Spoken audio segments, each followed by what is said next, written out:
नमस्कार दोस्तों, आप सभी का जीटीएल क्लास में स्वागत है। हमारा जो चैप्टर चल रहा है आपको बताएं, लाभ और हानि वाला। इसका पिछली क्लास में हम बेसिक बताए हैं। आज की जो क्लास है इसमें थोड़ा दूसरे टाइप का क्वेश्चन बताएंगे। बहुत ही सरल और आसान भाषा में क्वेश्चन होगा, उसको हल करेंगे। तो आज जो हम क्लास है हमारी आज की उसको पूरा देखिएगा, वीडियो में अंत तक बने रहिएगा। चलिए देखते हैं, क्वेश्चन दिया है, यदि 15 वस्तुओं का क्रय मूल्य 12 वस्तुओं के विक्रय मूल्य के क्या है आपका बराबर है, तो लाभ प्रतिशत ज्ञात कीजिए। यानी क्वेश्चन आपके सामने है कि यदि 15 वस्तुओं का क्रय मूल्य 12 वस्तुओं के विक्रय मूल्य के बराबर है तो लाभ प्रतिशत ज्ञात कीजिए। भाई ऐसा क्वेश्चन आए तो इसका सीधा ट्रैक होता है, देखिएगा।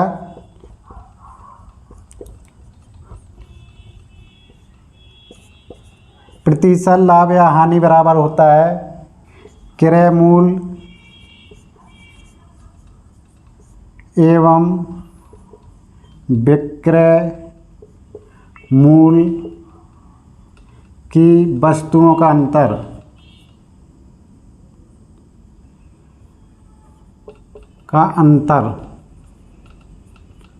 बटे विक्रय मूल्य, ठीक है, गुणा 100। इधर छोटा है, इसको थोड़ा सा हटा देते हैं, इंटू 100। यानी कि जो आपका इसको सीधा हल करने का तरीका है कि क्वेश्चन जब इस प्रकार का आ जाए कि क्रय मूल्य और विक्रय मूल्य की वस्तुएं आपकी बराबर हैं, वो संख्या देगा। जैसे इधर 15 दिया है, उधर 12 दिया है, आपसे पूछ रहा है कि लाभ प्रतिशत ज्ञात कीजिए। तो आपको सीधा करना है, जो आपकी क्रय मूल्य और विक्रय मूल्य की वस्तुएं हैं इनका अंतर निकालना है। इनका अंतर कितना है आपका, इनका अंतर देखिए कितना है। वो कह रहा 15 वस्तुओं का क्रय मूल्य 12 वस्तुओं के विक्रय मूल्य के बराबर है, तो इनका अंतर कितना है 3 बटे विक्रय मूल्य वाली वस्तुएं कितनी हैं आपकी 12 इंटू 100। काट दीजिए, 3 से काटेंगे 4 और 4 से काटेंगे 25, यानी कि आपका सीधा कितना हो गया 25%। क्या हो गया आपका लाभ प्रतिशत।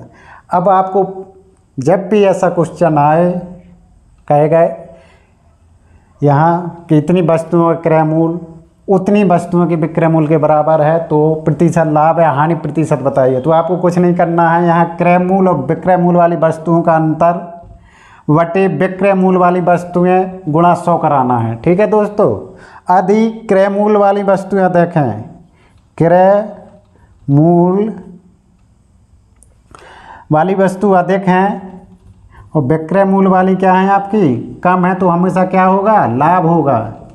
जैसे यहाँ पर देखेंगे आप, ये 15 वस्तुएं हैं आपकी क्रय मूल्य वाली, 12 वस्तुएं आपकी विक्रय मूल्य वाली, तो इधर क्या होगा लाभ होगा, क्योंकि 15 वस्तुओं का क्रय मूल्य 12 वस्तुओं का विक्रय मूल्य। यदि क्रय मूल्य वाली अधिक होती हैं तो लाभ होता है, यदि क्रय मूल्य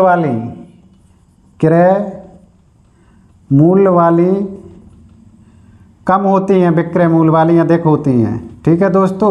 यदि विक्रय मूल्य वाली आपकी क्या है अधिक हैं, क्रय मूल्य वाली कम है, जैसे इधर मान लीजिए 12 होता, इधर 15 होता, तो आपका क्या होता हानि होता। तो क्या होता आपका हानि होता। यानी कि आपको ध्यान रखना है, जब भी ऐसा क्वेश्चन आ जाए इस प्रकार की भाषा में दिया हो, तो आपको कुछ नहीं करना है। यहाँ जो वस्तुएं दी हैं क्रय मूल्य और विक्रय मूल्य वाली वस्तुएं, उनका अंतर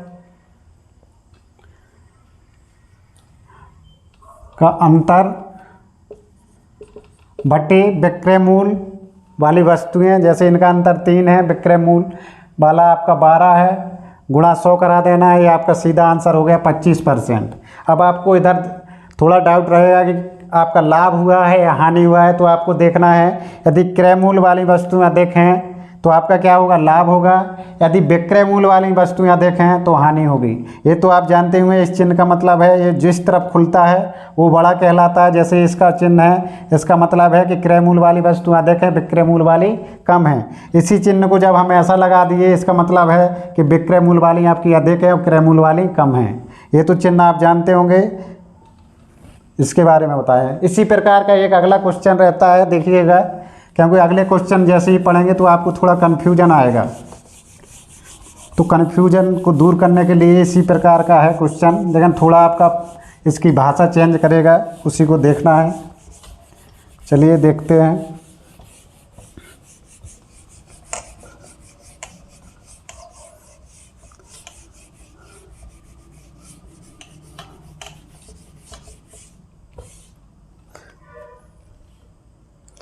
क्वेश्चन है आपका, 1 दर्जन बॉल पेन, 1 दर्जन बॉल पेन, 1 दर्जन बॉल पेन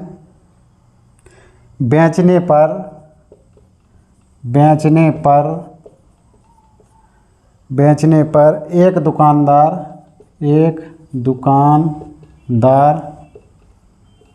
दुकानदार को 4 बॉल पेन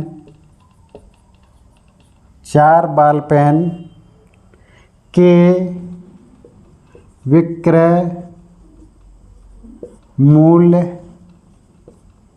विक्रय मूल्य का लाभ होता है,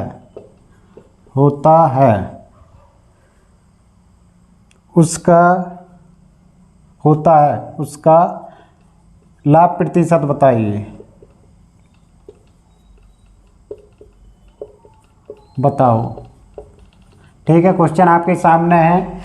1 दर्जन, ध्यान रखना है, दर्जन में कितनी वस्तुएं होती हैं आपकी? 12। इस चीज़ का ध्यान रखना, जो भी दर्जन होता है दर्जन में 12 वस्तुएं होती हैं। यानी कि वो कह रहा है कि 12 बॉल पेन बेचने पर एक दुकानदार को 4 बॉल पेन के विक्रय मूल्य के बराबर क्या होता है? लाभ होता है। जो इससे पिछला क्वेश्चन बताए तो उधर था कि 2 वस्तुएं हैं, आप 15 वस्तुओं का क्रय मूल्य 12 वस्तुओं के विक्रय मूल्य के बराबर था। इधर बराबर नहीं है, इधर कह रहा है कि एक दुकानदार है आपका 12 पेन बेचता है बॉल पेन, तो उसे 4 बॉल पेन के बराबर क्या होता है? जो उसका विक्रय मूल्य उसके बराबर लाभ होता है। भाई इसको आप सीधा जोड़ लीजिए। जो दुकानदार होता है, आप या मान लीजिए कि आप खुद दुकान चला रहे हैं, जैसे आप कोई एक पैकेट लेके आए हैं, मान लीजिए एक पैकेट लेके आए हैं आप, खुद समझिए कि हम पैकेट लेके आए हैं, और पैकेट में कितना पीस है? 12 पेन था। ठीक है, 12 पेन था। निश्चय जब आप पैकेट लेंगे तो वो कम रेट का मिलेगा ना, कम रेट का। ठीक है, तो जो दुकानदार है 12 पेन का एक पैकेट लेके आया, और जब उसने 12 ही पेन बेच दिए तो उसे पता चला कि जो हम पेन बेचे हैं जितने रुपए का, उसके 4 के बराबर क्या हुआ? हमको लाभ प्राप्त हुआ है। यानी कि जो दुकानदार 12 पेन खरीद के लाया था वो 12 ही बेच दिया, लेकिन वो जो वैल्यू दिया था 8 का दिया था, तभी तो उसको 4 के बराबर क्या हो रहा है? लाभ हो रहा है। भाई आपको पता है कि 1 दर्जन बॉल पेन बेचने पर 4 के बराबर क्या हुआ? लाभ हुआ। 4 के बराबर लाभ हुआ तो निश्चय ही वो 8 पेन की वैल्यू दे के आया था ना, जो क्रय मूल्य होगा वो 8 बॉल पेन के बराबर होगा। तो आपको सीधा यहाँ से पकड़ना है। लाभ प्रतिशत पूछ रहा है। मान लीजिए 1 रुपये का एक ही पेन है, थोड़ी देर के लिए समझ लीजिए कि 1 रुपये का एक ही पेन है, उससे कोई फर्क नहीं पड़ता। आप 10 रुपये का भी मान लीजिए, थोड़ी संख्या बढ़ेगी, बाकी वही है। हम माने कि 1 ही रुपये का एक पेन है, तो 4 रुपये का जो आपका क्या होता है उसे लाभ होता है। यानी कि प्रतिशत लाभ बराबर क्या होगा आपका? सीधा रख दीजिए, प्रतिशत लाभ बराबर लाभ गुणा 100 बटे क्रय मूल्य, ये होता है आपका। हम बताए थे कल की क्लास में कि प्रतिशत लाभ हानि हमेशा क्रय मूल्य पर निकाले जाएंगे। लाभ हानि निकालना है तो लाभ हानि गुणा 100 बटे क्रय मूल्य करेंगे। ठीक है, अब आपको पता है कि कितने पेन के बराबर लाभ हो रहा है? 4 गुणा 100। अब 4 के बराबर लाभ हो रहा है तो निश्चय ही है कि जो उसने वैल्यू इन्वेस्ट की है या जो रुपए लगाया है अपने बिजनेस में, उसने 8 के बराबर क्या किया है? रुपए लगाया है, तभी तो उसको 4 के बराबर क्या आया? प्रॉफिट आया। इससे काट दीजिए, 4 दूनी 8, 2 से काट दीजिए, यानी कि उसको कितना प्रॉफिट आया है? 50% आया है। ठीक है दोस्तों, इस प्रकार का क्वेश्चन है। कन्फ्यूज नहीं होना है, सिर्फ आपको पढ़ना है कि इतने बेचने पर कितने के बराबर लाभ हुआ है। यदि मान लीजिए इसी क्वेश्चन को वह कह दे भाई ये तो लाभ हुआ, तो हम लाभ के हिसाब से निकाल लिए। अब वो कह दे 4 बॉल पेन के विक्रय मूल्य के बराबर इधर हानि कर दे। इसी को देखते हैं। भाई ये तो समझ में आ गया, नहीं तो फिर से एक बार बता देते हैं कि 1 दर्जन बाल पेन बेचने में। तो आप देखें कितना लाभ हुआ है, 4 का लाभ हो रहा है। निश्चय है कि 1 पैकेट बेच रहे हैं आप, मान लीजिए आप खुद खरीद के लाए हैं, वो आपको 4 पेन के बराबर लाभ होता है। तो निश्चय ही है कि आपने कितना का वैल्यू लगाया, 8 का वैल्यू दिया है, तब तो आपको 4 का क्या आ रहा है, लाभ आ रहा है। ठीक है, यदि मान लीजिए यहाँ वो कह दे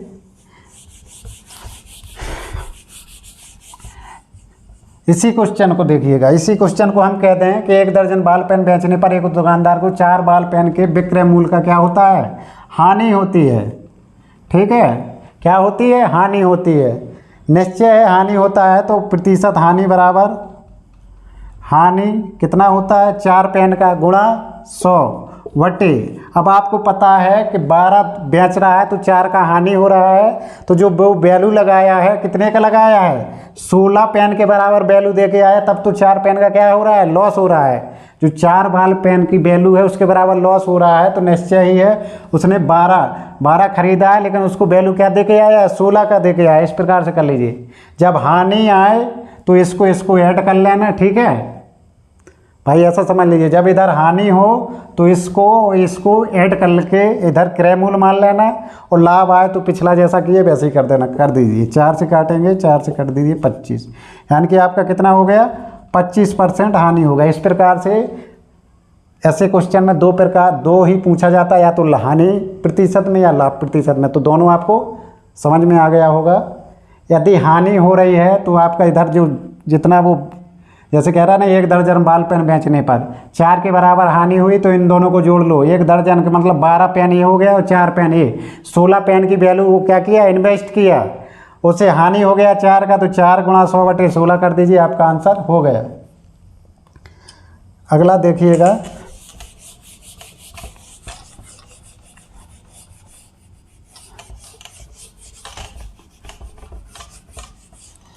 अगला क्वेश्चन है,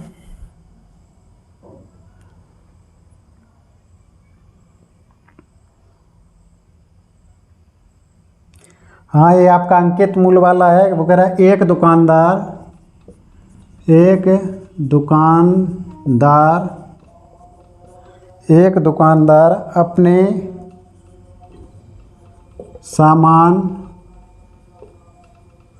अपने सामान पर क्रय मूल्य,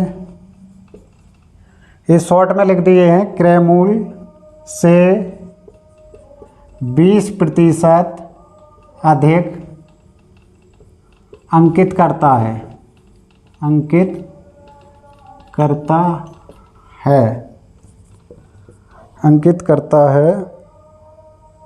तथा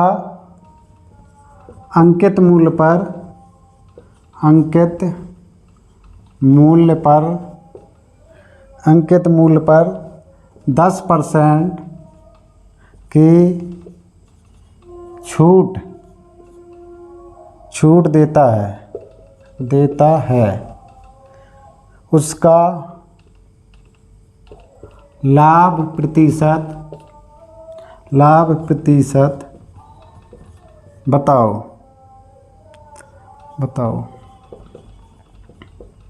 ठीक है दोस्तों, इसी क्वेश्चन को बोलते हैं बट्टा वाला सवाल। बट्टा जानते हैं, डिस्काउंट। जैसे आप कुछ मार्केट में ख़रीदते हैं तो वो पूछते हो भाई कितना डिस्काउंट दोगे, कितने परसेंट। जैसे मॉल में जाते हैं ना तो उन्हें कहा 20% देंगे भाई, 10% देंगे। उधर फिक्स रहता है कि 10% देंगे कोई भी सामान लो। तो जो 10% डिस्काउंट है उसको इंग्लिश में डिस्काउंट बोलते हैं, हिंदी में उसी को बट्टा बोलते हैं। क्या है, आप लोग हिंदी नहीं बोलते हैं, आप सीधा बोलते हैं डिस्काउंट कितना दोगे भाई साहब। ठीक है, तो डिस्काउंट इंग्लिश वर्ड है, उसका हिंदी वर्ड है बट्टा। उसी को क्या कहते हैं, छूट। भैया कितनी छूट दे हो हम जो सामान खरीदें, वही चीज़ है। ठीक है, समझ गए हों आप। अब देखो वो कह रहा है एक दुकानदार अपने सामान पर क्रय मूल्य से 20% क्या करता है, अधिक अंकित करता है तथा अंकित मूल्य पर 10% की छूट देता है, उसका लाभ प्रतिशत बताओ। भाई जो दुकानदार हैं, मान लीजिए कि आप खुद दुकान वाले हैं। ठीक है भाइयों, आप खुद सोचो कि आप खुद दुकान वाले हैं। यदि आप दुकान खोलेंगे, मान लीजिए दुकान खोली आपने, तो आप मटेरियल मंगाएंगे तो आपका 1 रुपये जाएगा कि नहीं जाएगा? जाएगा भाई। यानी कि आप रुपये लगाएंगे तो क्रय मूल्य में कोई वस्तु खरीदेंगे कि नहीं? मान लीजिए आप कोई वस्तु खरीदी, क्रय मूल्य हो गया, इसके बाद उसको बेचोगे तो भाई उसमें अपना दुकान का खर्चा, खुद की मजदूरी प्लस ट्रांसपोर्ट चार्ज, भाई जो से आप लाओगे किसी चीज़ से परिवहन का, उसका चार्ज देना पड़ेगा। तो वो सब जोड़ के, जैसे मान लीजिए आपने 100 रुपये की कोई चीज़ खरीदी, मान लीजिए थोड़ी देर के लिए, अब आपने सोच लिया पूरा हिसाब लगाने के बाद कि भाई साहब 100 रुपये तो हमने लगाए हैं, इसमें हमने एक लेबर भेजा था, उसकी मजदूरी दी, दुकान का किराया देना है हमको, और दुकान पे हम एक मजदूर रखते हैं, खुद बैठते हैं तो उसकी भी मजदूरी चाहिए, और जो भाड़ा लगा के लाए वो भी चाहिए। पूरा जोड़ के हमको कम से कम ये वस्तु कितने की बेचना है? 200 रुपये की बेचना है। यानी कि आप सोच लिए 200 से नीचे बेचेंगे तो हमको घाटा होगा, क्योंकि इतने की तो हम खुद खरीदे हैं, इसके बाद हम लेबर चार्ज दिए, भाड़ा दिए। भाई वाहन से लाएंगे, सिर पे रख के तो नहीं लाएंगे, नहीं भाई, एक शहर से दूसरे शहर से सामान मंगाएंगे तो भाड़ा लगेगा ना, भाड़ा लगेगा, मजदूर लगेंगे, मजदूर लेके आएगा, उसको अनलोड करेगा, इसके बाद हम दुकान में रखेंगे, दुकान का किराया लगेगा, इसके बाद हम बैठेंगे तो हमें खुद की भी मजदूरी निकालना है, नहीं तो क्या खाएंगे, क्या बच्चों को खिलाएंगे। एक सोचो आप खुद अपने आप में। तो आप सोचे कि हम 100 रुपये में कोई सामान खरीद के लाए, 200 रुपये में हमको बेचना है, इससे नीचे नहीं बेचना है। लेकिन मार्केट में एक क्रेज है ना डिस्काउंट वाला, तो आप बोले 200 से नीचे तो क्या है, हमको हानि है, तो आप बोले हम इसको कितना यहाँ अंकित मूल्य कर देते हैं। अंकित मूल्य को बोलते हैं छपा हुआ मूल्य या लिखित मूल्य, कुछ भी कह दिए। तो आप जब सामान लेके आए तो उसमें लिख दिए कितना, 300 रुपये। भाई बोले हम 300 रुपये। अब कोई दुकानदार आएगा, आपकी दुकान बड़ा है तो आप हर चीज़ का रेट तो याद करेंगे नहीं, थोड़ी देर के लिए सोचिए। तो आप क्या करेंगे, उस पर लिख देंगे भाई ये शर्ट 300 रुपये का, ये पैंट 1000 रुपये का, इस प्रकार से पूरे सामान लिख लेंगे। और जैसे ही आप वो सामान को, भाई कस्टमर आएगा, बोले भाई साहब हमको ये शर्ट चाहिए, आप देखें 300 रुपये, भाई 300 रुपये है। वो आप मार्केट का एक क्रेज है डिस्काउंट वाला, भाई आप मार्केट में दुकान डाल लिए, आपने प्रचार करा दिया कि हमारी दुकान पर उचित रेट पर हर कपड़े खरीदने पे या कोई भी सामान खरीदने पर 10% डिस्काउंट है, 20% डिस्काउंट है, इस प्रकार से, ठीक है। तो आप जो विक्रय मूल्य है उसमें अपना डिस्काउंट जोड़ के क्या किए, अंकित और अधिक कर दिए। 300 रुपये अंकित कर दिए। अब कस्टमर आया, बोले भाई साहब कितने के, बोले 300 की, बोले भाई साहब डिस्काउंट दो, तो बोले ठीक है 200 रुपये में ले जाओ, मतलब इस प्रकार से। लेकिन यहाँ परसेंटेज में है तो आपको वही समझना है। इस चीज़ के लिए आपको बताएं, व्यवहारिक ज्ञान होना चाहिए आपको। आशा करते हैं ऐसा समझ में आया होगा, नहीं आया तो आप थोड़ी देर के लिए इसी प्रकार सोचिए। अब देखिएगा, वो कह रहा है दुकानदार अपने सामान पर क्रय मूल्य से 20% क्या करता है, अधिक अंकित करता है। ध्यान रखना, बट्टा जानते हैं ना, इसी को छूट बोलते हैं, इसी को क्या बोलते हैं, डिस्काउंट। हमेशा अंकित मूल्य पर दिया जाता है। समझ गए होंगे आप। भाई हमेशा जो बट्टा है या छूट है या डिस्काउंट है, हमेशा किस पे दिया जाता है, अंकित मूल्य पर। जब भी अंकित मूल्य पर डिस्काउंट काटते हैं तो क्या आ जाता है, इधर से विक्रय मूल्य आ जाता है। ठीक है दोस्तों, जब भी अंकित मूल्य पे आप डिस्काउंट देंगे, भाई दुकानदार हैं आप, जैसे ही आप अंकित मूल्य पे डिस्काउंट, ये 10% डिस्काउंट है, तो जो 90% में बेच गए वो आपका तुरंत क्या हो गया, विक्रय मूल्य हो गया। ठीक है दोस्तों, तो इस चीज़ का ध्यान रखना है कि हमेशा किस पे लगता है, अंकित मूल्य पे रखता है। कभी आप क्रय मूल्य पे मत दे देना, नहीं तो आपका लॉस हो जाएगा। भाई क्रय मूल्य पे डिस्काउंट दोगे तो क्या होगा, आप बर्बाद हो जाएंगे, आप ख़त्म हो जाएगी दुकान। चलिए अब देखिए, अब आते हैं क्वेश्चन पर। क्वेश्चन में दिया है कि एक दुकानदार अपने सामान पर क्रय मूल्य से क्या करता है, 20% अधिक अंकित करता है। हमने माना कि जो क्रय मूल्य है कितना है आपका, 100 रुपये है, ठीक है। तो अंकित मूल्य कितना हो जाएगा, अंकित मूल्य हो जाएगा 20%। अधिक कर रहा ना, अधिक कर रहा, तो हमने कहा था 100 में क्या करेंगे, जोड़ लेंगे, तो वही करना है भाई। 100 में जोड़ोगे तो 120%, क्रय मूल्य का 120% हो जाएगा। क्रय मूल्य हम 100 माने हैं तो अंकित मूल्य कितना हो जाएगा, 120 हो जाएगा। भाई जब भी अधिक करें तो 100 में जोड़ो, जब भी कमी करें 100 में घटाओ। ये परसेंटेज में हम ऑलरेडी आपको बता दिए हैं। यदि आप परसेंटेज वाला चैप्टर नहीं पढ़े हैं तो हमारा प्लेलिस्ट में परसेंटेज वाला वीडियो है, उसमें सभी प्रकार के क्वेश्चन भी बताए हैं, परसेंटेज के बारे में बताए हैं, तो उसको ज़रूर देखिएगा, आपको समझ में आएगा। यदि यहाँ देखेंगे डायरेक्ट तो आपको हो सकता है समझ में ना आए। यदि आप न्यू कैंडिडेट हैं तो देखिएगा। क्रय मूल्य हो गया, अंकित मूल्य हो गया। अब वो कह रहा है कि अंकित मूल्य पर 10% क्या देता है, डिस्काउंट देता है। तो अंकित मूल्य कितना है आपका 120। तो यहाँ से विक्रय मूल्य निकाल लो। विक्रय मूल्य कितना हो जाएगा आपका 120। 10% डिस्काउंट दे देगा तो कितने में बेचेगा, 90% में। तो 90% निकाल लीजिए यहाँ से। 12 नम्मा 108। अब देख लीजिए आपका क्रय मूल्य कितना है 100 रुपया और विक्रय मूल्य कितना है 108। तो कितने % लाभ हो गया आपको, प्रतिशत लाभ बराबर कितना हो गया 8%। क्योंकि आप 100 पे कैलकुलेट करते हैं, जब भी किसी वस्तु को 100 मान के गणना करते हैं तो आपका जो भी डेटा रहता है ये परसेंटेज आता है। ठीक है, अगला देखिए इसी प्रकार का क्वेश्चन है।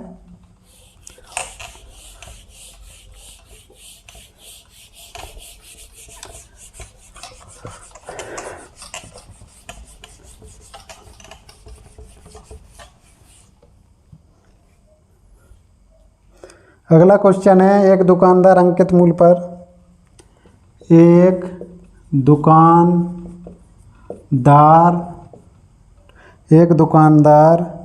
अंकित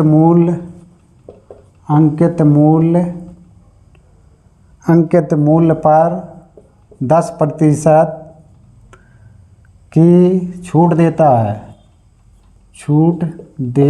है। ठीक है, 10% की छूट देता है। उसे 8% लाभ कमाने हेतु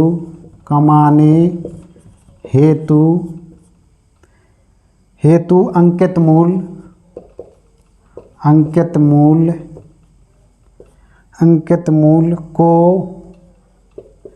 क्रय मूल्य से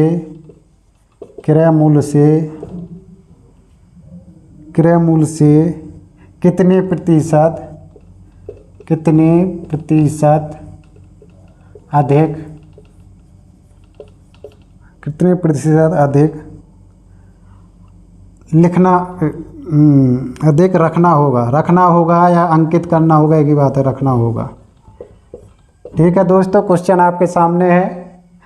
इससे पहले हम आपको इसके बारे में पूरा बता दिए हैं। अब इसने क्वेश्चन को थोड़ा घुमाया है, तो आपको घूमना नहीं है, आपकी हर चीज़ क्लियर रहना चाहिए। वो कह रहा है एक दुकानदार अंकित मूल्य पर 10% की क्या करता है, छूट देता है और उसे 8% का क्या होता है, वो कह रहा है 8% लाभ कमाने हेतु अंकित मूल्य को क्रय मूल्य से कितने प्रतिशत अधिक रखना होगा। ठीक है, आप मान लीजिए कि जो क्रय मूल्य है भाई उस वाले में आपका सीधा दूसरे प्रकार का था, इधर पूछ रहा है कि अंकित मूल्य कितना अधिक अंकित करना पड़ेगा क्रय मूल्य। हम मान लीजिए कि जो क्रय मूल्य है, क्रय मूल्य कितना है, हम मान लीजिए 100 रुपये है, हमने माना। तो विक्रय मूल्य कितना हो जाएगा, विक्रय मूल्य आपका कितना हो जाएगा, आपको पता है कितना चाहिए, उसे 8% प्रॉफिट चाहिए ना। तो जो क्रय मूल्य है उसका 8% लाभ चाहिए, तो इसका मतलब 108%, इसका 108% निकालेंगे तो आपका हो जाएगा 108। अब आप देखेंगे जो अंकित मूल्य है, अंकित मूल्य है, आपको पता है जब भी अंकित मूल्य पे डिस्काउंट देते हैं, जबकि स्पष्ट लिखा है कितना देता है 10%, यानी कि अंकित मूल्य है जो आपका 10% डिस्काउंट। जब 10% डिस्काउंट देंगे तो क्या आ जाएगा विक्रय मूल्य, यानी कि जो आपकी 108 वैल्यू है ये किसके बराबर है, ये किसके बराबर है 90% के बराबर। क्योंकि 10% डिस्काउंट देने के बाद भाई अंकित मूल्य पर जब भी डिस्काउंट देते हैं तो क्या आता है आपका विक्रय मूल्य आता है। आपके पास ऑलरेडी विक्रय मूल्य है 108 रुपये। अब आपको निकालना है कि अंकित मूल्य कितना अंकित किया है। तो आपको पता है कि 10% क्या दिया है, डिस्काउंट दिया है। 10% डिस्काउंट दिया है तो कितने परसेंट में बेचा है, 90%। तो 90% की वैल्यू कितनी है आपकी 108। तो 100%, क्योंकि अंकित मूल्य 100% होगा, यहाँ से निकाल लेंगे 90% बराबर इतना, तो 100% बराबर 108 बटे 90 गुणा 100 करा देंगे। ठीक है दोस्तों, इससे इसको काट दीजिए, इसको काटेंगे, 12 नम्मा 108 यानी कि आपका कितना हो गया बराबर 120। अब देख लीजिए उसने कहा कि अंकित मूल को क्रय मूल से कितने प्रतिशत अधिक अंकित करना पड़ेगा।